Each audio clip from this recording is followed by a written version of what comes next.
Hi, how are you? Pre finals exam AP వాళ్ళకి end అవబోతుంది. Okay, ప్రారంభం ఎలా చేశారో కానీ ముగింపు బాగుంటేనే ఆ సినిమా కూడా హిట్ అవుతుంది. ఫర్ ఎగ్జాంపుల్, సినిమా స్టార్టింగ్ నుంచి బోర్ కొట్టచ్చు, కానీ క్లైమాక్స్ అదిరిపి గూస్ బంప్స్ వచ్చిందనుకో, థియేటర్లోంచి బయట వచ్చిన ప్రతి ఒక్కడు ముందేం జరిగిందో గుర్తుండదు, చివరిలో వచ్చిన మోటివేషన్, ఆ గూస్ బంప్స్ థింగ్తో సినిమా సూపర్ హిట్ అంటాడు. అలానే ఈ ప్రీ ఫైనల్స్ ఎగ్జామ్ ఏపీ వాళ్ళు మీ అందరికీ తెలిసి ఇది మనకు ఎంత ఇంపార్టెంట్. మీరందరూ లాంగ్వేజెస్లో కొన్ని మిస్టేక్స్ చేసి ఉండొచ్చు, గ్రూప్స్లో కూడా మ్యాథ్స్లో కావచ్చు, ఫిజిక్స్లో కావచ్చు, బయాలజీలో కావచ్చు, ఏమన్నా మిస్టేక్స్ చేసి ఉండొచ్చు. ఇట్స్ ఓకే, సర్వసాధారణం. కానీ సోషల్ ఎగ్జామ్ స్టిల్ ఇంకా మన చేతుల్లో ఉంది, ఎందుకంటే రేపు ఎగ్జామ్ కాబట్టి. ఈ ఎగ్జామ్ని కానీ పర్ఫెక్ట్గా రాస్తే నీకు ఒక ఎండింగ్, ఒక మోటివేషనల్ ఫీలింగ్ వస్తుంది. అరే, నేను నిజంగా కూర్చొని కష్టపడి చదివితే ఇలా రాయగలుగుతానా, అది కూడా 21 లెసన్లు, హెవీ సిలబస్, అన్ని సబ్జెక్ట్స్తో పోల్చుకుంటే హెవీ సిలబస్ ఉండే సోషల్నే నేను ఇంత గ్రేట్గా రాయగలుగుతానా అనే మోటివేషన్తో నువ్వు పబ్లిక్ ఎగ్జామ్కి ఒక ఇంధనంలా ఇది హెల్ప్ అవుతుంది అనమాట. ఒక పెట్రోల్ లాగా హెల్ప్ అయ్యి నువ్వు ఈ 10-15 రోజుల ప్రిపరేషన్ని కూడా చాలా హ్యాపీగా కొనసాగించగలుగుతావు. కానీ ఈ ఎగ్జామ్ దగ్గర డీలా పడినావు అంటే ఇదే డిమోటివేషన్ ఫీలింగ్తో, ఇదే డల్నెస్తో నువ్వు ఈ 15 రోజుల్లో నీ పొటెన్షియల్ని సగానికి సగం నువ్వు మర్చిపోతావు అనమాట. కాబట్టి దయచేసి చిట్ట చివరి ఎగ్జామ్ ఏముందిలే, ఫిజిక్స్ చక్కగా రాయలేదు, మ్యాథ్స్ చక్కగా రాయలేదు, ఇది రాసినంత మాత్రం ఏమొచ్చేస్తుందిలే అని అనుకోకుండా చివరి వరకు ప్రయత్నిద్దాం. ప్రయత్నం మాత్రమే మన చేతుల్లో ఉంది, ఫలితం దేవుడు ఇస్తాడు, దేవుడు చూస్తూ ఉంటాడు. ఓకేనా? కాబట్టి ఈ 21 లెసన్స్ సోషల్ అబ్బా, హెవీ సిలబస్. ఒక్కొక్క లెసన్ నుంచి నువ్వు 10 క్వశ్చన్స్ వేసుకున్నా కూడా 210 క్వశ్చన్స్ చివరి దశలో మనం చదవగలుగుతామా? రేపు ఎగ్జామ్ అనగా ఈ రోజు 210 క్వశ్చన్స్ చూసుకోగలుగుతావా? అవసరం లేదు. కొన్ని సెట్ ఆఫ్ క్వశ్చన్స్ ఉంటాయి, ఆ సెట్ ఆఫ్ క్వశ్చన్స్ ఎప్పుడు చూడు ప్రీ ఫైనల్స్ లో అవే. కొన్ని డయాగ్రామ్స్ ఉంటాయి, ఎప్పుడు చూడు ఎగ్జామ్స్ లో, పబ్లిక్ ఎగ్జామ్ అయినా కూడా, ప్రీ ఫైనల్స్ అయినా కూడా, గవర్నమెంట్ పెట్టే ఏ ఎగ్జామ్ అయినా కూడా ఆ డయాగ్రామ్స్ బేస్డ్ మీదనే క్వశ్చన్ వస్తాయి. అలానే 1 మార్క్స్ లో కొన్ని ఎక్స్పాన్షన్స్ ఉంటాయి. మీకు SA1 ఎగ్జామ్ అప్పుడే నేను చెప్పడం జరిగింది. ఆ ఎక్స్పాన్షన్స్ చదువుకుంటే ఆ పర్టికులర్ 1 మార్క్ నీ బ్యాగ్ లో ఉన్నట్టే. ఇలా ప్రతిదీ నువ్వు బ్రేక్ డౌన్ చేసుకుంటూ ఏవైతే రిపీటెడ్, ఏవైతే ఫ్రీక్వెంట్లీ ఆస్క్డ్, ఏవైతే హైలీ ఎక్స్పెక్టెడ్ క్వశ్చన్స్ ఉంటాయో వాటిని మహా అయితే పట్టుకొని కొడితే 20 క్వశ్చన్లు కూడా ఉండవు తెలుసా. నీ క్వశ్చన్ పేపర్లో ఉండేదే 33 క్వశ్చన్లు, దాంట్లో ఒక 20 క్వశ్చన్లు ఆల్రెడీ నీకు వచ్చు అనే ధైర్యం నీకు కలిగితే, నువ్వు 60-70 మార్క్స్ కంటే అబ్బో ఉన్నావనే ధైర్యం నీకు కలిగితే, మిగిలిన 20-30 మార్క్స్కి నువ్వు ఎంత ప్రశాంతంగా కూల్గా చదువుకుంటావు అంటే అంత పీస్ఫుల్గా నువ్వు చదువుకుంటావు, కంటెంట్ కూడా నీకు అంత బాగా ఎక్కుతుంది. సో ఈరోజు నేను ఈ సెషన్లో మీరందరూ యూట్యూబ్ షార్ట్లో చూసే ఉంటారు, ఒక టాప్ 5 క్వశ్చన్స్ చెప్పాను. కానీ అక్కడ టాప్ 5 చెప్పాను, ఇక్కడ ఒక టాప్ 10 చెప్పబోతున్నాను. అలానే అక్కడ మీకు మ్యాప్ పాయింటింగ్ చెప్పాను, ఇక్కడ కూడా ఆ మ్యాప్ పాయింటింగ్తో పాటు ఇంకో కొద్దిగా కొత్త ఇన్ఫర్మేషన్ మీకు ఇవ్వబోతున్నాను. అలానే ఇంకేమన్నా మనం చదవాలా అనేది ఇక్కడ నేను చెప్తాను. కానీ ఒకటి మాత్రం ముఖ్యంగా చెప్తున్నా, ఈ వీడియో చూసే ప్రతి ఒక్కరు, మీరు చూసే టైంకి ఆల్రెడీ లైవ్ స్టార్ట్ అయిపోయింది. మీరు వీడియోని చూసిన వెంటనే టిక్స్ పెట్టుకుంటే టిక్ పెట్టేసుకోండి. వీటికి ఆన్సర్స్ కూడా క్లియర్ కట్, ఒక స్ట్రక్చర్డ్ వేలో ఆన్సర్ రైటింగ్ స్టైల్ ఎలా ఉండాలని అడిగారు కదా, ఆ స్టైల్లో ఆన్సర్స్తో ఆల్రెడీ లైవ్ జరుగుతుంది. నువ్వు ఈ వీడియో చూస్తున్నావు అంటే అక్కడ లైవ్ జరుగుతుంది. నువ్వు ఈ వీడియో చూస్తున్న వెంటనే లైవ్కి వచ్చి జాయిన్ అయిపో. కష్టమైన పర్లా, 12 వరకు, 11 వరకు, 1 గంట అయినా పర్లేదు, చదువు. రేపు పొద్దున మళ్ళీ వేకప్ సెషన్ ఉంటుంది మార్నింగ్ 5కి. ఇంపార్టెంట్ మ్యాప్ పాయింటింగ్స్ డిస్కస్ చేయబోతున్నాము, వాటిని ఫినిష్ చేసుకో. సో రేపు వెళ్ళి హాయిగా ఎగ్జామ్ రాయి. నేను మీతో ఉన్నాను. నా సబ్జెక్టు టు బి ఫ్రాంక్ చెప్తున్నాను, ఎవరు ఇబ్బందికరంగా ఫీల్ అవ్వకూడదు. మీ అందరికీ తెలుసు మ్యాథ్స్కి వచ్చిన రెస్పాన్స్ ఏంటో, టెలిగ్రామ్ గ్రూప్లో మీరే చూశారు. డిట్టో దిగిపోయినాయన్న, అది కూడా నేను ఎక్కువ చెప్పలేదు, 1 అవర్ సెషన్ చెప్పిన అంతే. ఎందుకంటే బెంగళూరులో ఉండడం వల్ల ఆ 1 అవర్లో నేను డిస్ప్లే చేసిన క్వశ్చన్లో డిట్టో దిగిపోతే ఈరోజు మ్యారథాన్ చేయబోతున్నా విత్ ఆన్సర్స్. ఎలా ఉంటుందో మీ ఊహకే వదిలేస్తున్నాను. ఆలస్యం చేయకుండా సెషన్లోకి వెళ్దాం. ఈ సెషన్ కింద 100 days యాక్షన్ ప్లాన్ PDF ఉంది, సొల్యూషన్స్ నేను రెడీ చేసింది. అలానే 100 days యాక్షన్ ప్లాన్లో ఉండే 3 మోడల్ పేపర్స్ అండ్ ఎక్స్ట్రాగా గవర్నమెంట్ రిలీజ్ చేసిన ఆ 2 model papers, total 5 model papers solutions కూడా డిస్క్రిప్షన్లో ఉంది. ఈ రెండింటిని డౌన్లోడ్ చేసేసుకోండి, లైవ్కి జాయిన్ అయిపోండి. So okay, done. ఇప్పుడు ఆలస్యం చేయకుండా మనం ఇక్కడికి వచ్చినట్టయితే టాప్ 10 క్వశ్చన్స్ చెప్తున్నాను. ఇప్పుడు some people in the 18th century in Europe think that the print culture would bring enlightenment and end despotism. అంటే ఈ ప్రింట్ కల్చర్, ఈ మీడియా రావడము, ఈ బుక్స్ రావడం వల్ల ప్రజలందరూ చదువుకొని తెలివితేటలు పెరిగిపోయి ఈ మొనార్కీని, ఈ డెస్పోటిజంని ఎలాగైతే అది సొసైటీకి హానికరమో తెలుసుకొని వాళ్ళు రెవల్యూషన్ అవుతారు అన్న టర్మ్స్లో ఒక సెంటెన్స్ వచ్చింది. దీన్ని ప్రీవియస్ ఇయర్స్లో ఎన్నిసార్లు ఫ్రీక్వెంట్గా అడిగారో నాకైతే ఇంకా గుర్తులేదబ్బా, అన్నిసార్లు అడిగారు చిన్న చిన్న స్లిప్ టెస్టుల్లో కూడా.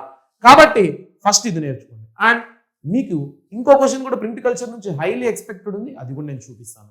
తర్వాత ఈ పిక్చర్ అయితే ఎందుకో ఈరోజు వస్తుందని నాకు ఇక్కడ గెస్ కొట్టేస్తుంది. వస్తే మాత్రం హ్యాపీయే, రాకపోతే మాత్రం ఏముంది, పబ్లిక్ ఎగ్జామ్కైనా ఇది రావాల్సిందే. కానీ గ్యారంటీ చెప్తున్నావు, వస్తే మాత్రం అదే ఎక్సైట్మెంట్తో వచ్చి మీరు నా కమెంట్ సెక్షన్లో కమెంట్ పెట్టాలన్నమాట. సో ఈ ఫిగర్ ఇచ్చి నేను ఎందుకు క్వశ్చన్స్ అడగలేదంటే, క్వశ్చన్స్ ఒక్కొక్కసారి ఒక్కొక్కటి మారుతుంది, కానీ మ్యాక్సిమం టు మ్యాక్సిమం ఈ ఫిగర్ ఇచ్చి ఇంటర్ప్రిట్ చేయండి, అనలైజ్ చేయండి అంటారు. నువ్వేం చెప్తావు? Simple, poor house holds will get 85% of the loans from informal sector and 50% of the loans from formal sector. ఒక్క పూర్ హౌస్ హోల్డ్స్ మీద 2 పాయింట్స్ వచ్చిందా? 4 పై చార్ట్స్ మీద 8 పాయింట్స్ వస్తుందా? అండ్ ఇంట్రడక్షన్ ఉండుకొని ఇక్కడ ఉన్న హెడ్డింగ్ రాస్తావా? అండ్ కన్క్లూజన్ ఉండుకొని this informal sector loans are affecting the society, government need to take actions అని కన్క్లూజన్ రాస్తావా? 8 మార్కులు క్వశ్చన్కి నువ్వు 10 మార్కులు, 10 పాయింట్లు రాస్తున్నావు, 2 పాయింట్లు ఎక్స్ట్రాగానే రాస్తున్నావు. సూపర్ ఇది. సో వీటన్నిటికీ క్లియర్ కట్ స్ట్రక్చర్డ్ వేలో ఆన్సర్స్. కరెంట్లీ లైవ్ రన్నింగ్ అబ్బా, నెక్స్ట్ ఎప్పుడో రాబోతుంది అని కాదు, కరెంట్లీ లైవ్ రన్నింగ్, తొందరగా వచ్చి జాయిన్ అయిపోండి. అలానే explain the importance of water resources. Water resources అనే లెసన్ యొక్క ఇంపార్టెన్స్ ఏంది అని అడుగుతున్నాడు, సో అది చూసుకోండి. Next, what are the different forms of power sharing? 4 forms ఉంటాయి: horizontal power sharing, vertical power sharing, political power sharing and community power sharing. ఈ 4 power షేరింగ్లకి డెఫినేషన్ రాయాలి, ఎగ్జాంపుల్ రాయాలి. ఈ 4 పవర్ షేరింగ్ల కంటే పైన ఇంట్రడక్షన్ రాయాలి. ఈ 4 టైప్స్ రాసిన కింద కన్క్లూజన్ రాయాలి. ఎలా రాయాలి? ఆల్రెడీ మనం చాలా సెషన్స్ డిస్కస్ చేసాం. మిస్ అయిన వాళ్ళు చిట్ట చివరిగా 1 ఫైనల్ మ్యారథాన్ జరగబోతుంది, ఇప్పుడు జరుగుతుంది, ఆ లైవ్ జాయిన్ అయిపోండి, చూసేయండి. Done. Next, suggest the initiatives taken by the government to ensure the increase in agricultural production. Agricultural production పెరగడానికి గవర్నమెంట్ ఎటువంటి ఇనిషియేటివ్స్ తీసుకునింది? అగ్రికల్చర్ లెసన్లో లాస్ట్ పేజ్లో ఉండే ఇంత పెద్ద ఆన్సర్ పారాగ్రాఫ్ని పాయింట్ మేనర్లో బ్యూటిఫుల్గా నేను డిస్ప్లే చేస్తున్నాను. ఆ లైవ్లో జాయిన్ అవ్వండి. ఈ క్వశ్చన్కి ఆన్సర్ కూడా నేర్చుకోండి. నేను ఎలా చూపించానో అలాగా, అంటే బట్టి కొట్టమంటున్నారా అనుకోకండి. ఆన్సర్ స్ట్రక్చర్ అర్థం చేసుకోండి, దాన్ని బట్టి మీరు ఓన్గా రాసినా నాకైతే ఏం ప్రాబ్లం లేదు. అలానే 6th క్వశ్చన్, ఇది కూడా మోస్ట్ ఇంపార్టెంట్ క్వశ్చన్. దీని మీద క్వశ్చన్స్ అడగచ్చు, 4 క్వశ్చన్స్ అడిగి 8 మార్క్స్ అడగచ్చు, లేదంటే దీన్ని అనలైజ్ చేయమని అడగచ్చు. ఆల్మోస్ట్ ఈ గ్రాఫ్కి మాత్రం 4 క్వశ్చన్లు ఇస్తాడు, 4 2 8 మార్క్స్ బరాబర్ చూసుకోండి. ఆ 4 క్వశ్చన్స్ ఏంటో కూడా నేను ఈవినింగ్ సెషన్లో చెప్పడం జరుగుతుంది. ఈవినింగ్ సెషన్ అంటే ఇప్పుడు కరెంట్లీ రన్నింగ్ సెషన్ అనమాట. Next, how do banks plays an important role in the Indian economy? బ్యాంకులు ఇండియన్ ఎకానమీని ఏ విధంగా బూస్ట్ చేస్తున్నాయి, సపోర్ట్ చేస్తున్నాయి అనే క్వశ్చన్ కూడా చాలా important. Money and credit lesson నుంచి, ఓకేనా? కాబట్టి ఈ క్వశ్చన్ కూడా ఆన్సర్ ఓన్గా, banks give loans to agriculture people, banks give loans for the business mans so that the GDP will increase. చూసారా, మీ బ్రెయిన్లో ఇదే ఆన్సర్ మిగులుతూ ఉంటుంది. నేను ఎలా గెస్ చేశాను, ఎందుకంటే ఐఎమ్ ఆల్సో ఏ స్టూడెంట్. ఇలా ప్రతి ఒక్కటి బ్రెయిన్లో సేమ్ కామన్ ఆన్సర్ ఉంటుంది. ఆ కామన్ ఆన్సర్ రాస్తే నీకు కూడా కామన్ మార్క్స్ వస్తాయి. 8కి 8 దిగాలంటే it has to be in a structured way. ఆ స్ట్రక్చర్డ్ వే వచ్చి లైవ్లో చూడండి. తర్వాత ప్రింట్ కల్చర్, ఇందాక చెప్పాను ప్రింట్ కల్చర్ నుంచి ఇంకో క్వశ్చన్ ఉంది, అదే print culture assisted in the growth of nationalism in India. So ఈ దేశభక్తి భారతదేశంలో పెరగడానికి ఇండియాలో ప్రింట్ కల్చర్ అనేది ఎలా సపోర్ట్ అయింది అనేది మీకు తెలుసు. కొంతమంది ఇండియన్ ఆథర్స్ న్యూస్ పేపర్స్ రాయడం కావచ్చు, నెక్స్ట్ కొన్ని విజువలైజేషన్ ఇన్ ప్రింట్ కల్చర్ కావచ్చు, వీటన్నిటి గురించి కూడా స్ట్రక్చర్డ్ వేలో ఆన్సర్ అయ్యాలి.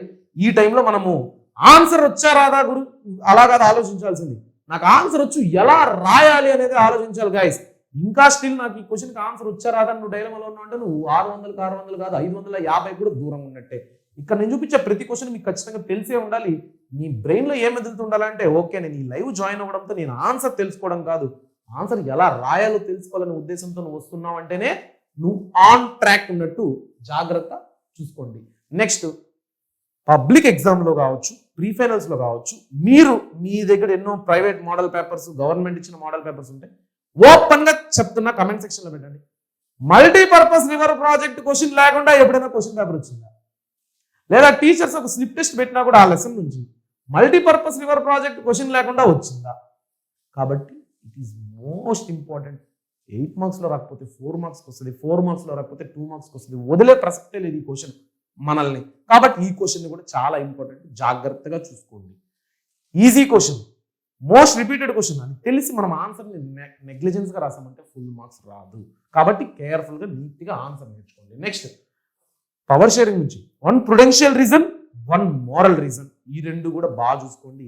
ఇక్కడ మనము మిస్టేక్ ఏం చేస్తామంటే ఆన్సర్ షార్ట్గా ఉందని షార్ట్గా రాసేస్తాం. బట్ దాన్నే నీట్గా ఎక్స్పాండ్ చేసి ఎక్స్ప్లెనేషన్ బాగా ఇచ్చామంటే మంచి మార్కులు వస్తాయి.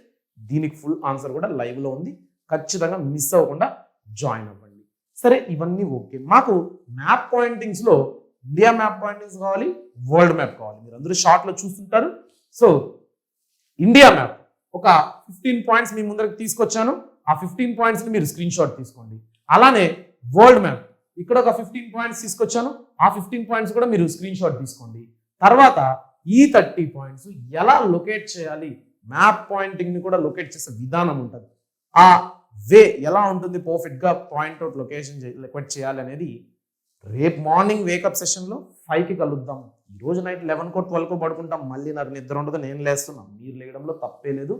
So don't ignore wake up session, final touch అనమాట. అండ్ ఇవన్నీ కాకుండా 1 మార్క్లో ఎప్పుడు చూడు ఒక 2 మార్క్స్ కానీ 1 మార్క్ కానీ ఒక క్వశ్చన్ కానీ 2 క్వశ్చన్లు కానీ పక్కా ఉంటుంది. అదే టాప్ 30 ఎక్స్పాన్షన్స్. ఈ టాప్ 30 ఎక్స్పాన్షన్స్ అనేది ఈ కింద డిస్క్రిప్షన్లో ఈ యూట్యూబ్ వీడియో లింక్ నేను మెన్షన్ చేస్తాను. మీరు మర్చిపోకుండా ఆ వీడియోని చూడండి. 30 ఎక్స్పాన్షన్స్ ఇన్ 10 minutes. SA1 అని చెప్పాను. SA1లోనే మీకు ఇది వదిలేసాను, పబ్లిక్ ఎగ్జామ్కి ఇవే 30 రాబోతున్నాయని. ఈ 30 కాకుండా ఇంకేమన్నా వస్తే నన్ను అడగంటారా, నేను సమాధానం చెప్తా. కాబట్టి ఈ 30 ఫస్ట్ నేర్చేసుకోండి. పక్క 1 మార్క్ గ్యారంటీ. ఓకేనా? మనము 100లో 1 మార్క్ అయిపోయింది, బ్యాగ్లో పెట్టుకున్నా, 4 మార్క్స్ ట్రెజర్ హంట్ లాగా ఉండాలి. ఈ 4 మార్క్స్ నాకు వచ్చు. అలా మనం దగ్గరికి వెళ్ళిపోవాలి, 100కి దగ్గరలో వెళ్ళిపోవాలి. అంతేగాని ఒక్కసారిగా కూర్చొని నేను హార్డ్ వర్క్ చేస్తాను, ఈ క్వశ్చన్ నుంచి ఈ క్వశ్చన్ వరకు అన్ని లెసన్లు చదువుకుంటూ పోతాను అనేది కాదు. ఏవి గన్ షాట్, ఏవి రిపీటెడ్ అది బాగా మనం తెలుసుకోవాలన్నమాట. నెక్స్ట్ ఈ రెండు కూడా ఈరోజు ప్రీ ఫైనల్స్లో వస్తుంది అని కాకపోయినా పబ్లిక్ ఎగ్జామ్లో అయినా కూడా ఇది మిమ్మల్ని వెంబడిస్తుంది. కాబట్టి ఈ పై చార్ట్ చూసుకోండి. అదే credit sources in India. Next ఎందుకొని ఇటలీ, యూనిఫికేషన్ ఆఫ్ ఇటలీ గురించి ఈ రెండు బాగా చూసుకోండి. వీటి మీద అడిగే క్వశ్చన్లు కూడా ఫిక్స్డ్ ఈ రోజు సెషన్లో మనం డిస్కస్ చేయబోతున్నాం. And all the best everyone. రేపు ఎగ్జామ్ దుమ్ము లేపాలి. లైవ్ను మిస్ అవ్వకండి. ఈ వీడియో చూసిన వాళ్ళు ఈ వీడియోని మిస్ అవ్వకండి. యూట్యూబ్ షార్ట్స్ రిలీజ్ చేశాను. ఈ రోజంతా సోషల్లో మునిగి తేలండి ఏపీ వాళ్ళు. ఇది మీకు పబ్లిక్ ఎగ్జామ్కి ఒక ఇంధనంలా ఉంటుంది. ఓకేనా? ఇక ఆల్ ద బెస్ట్, మళ్ళీ కలుద్దాం.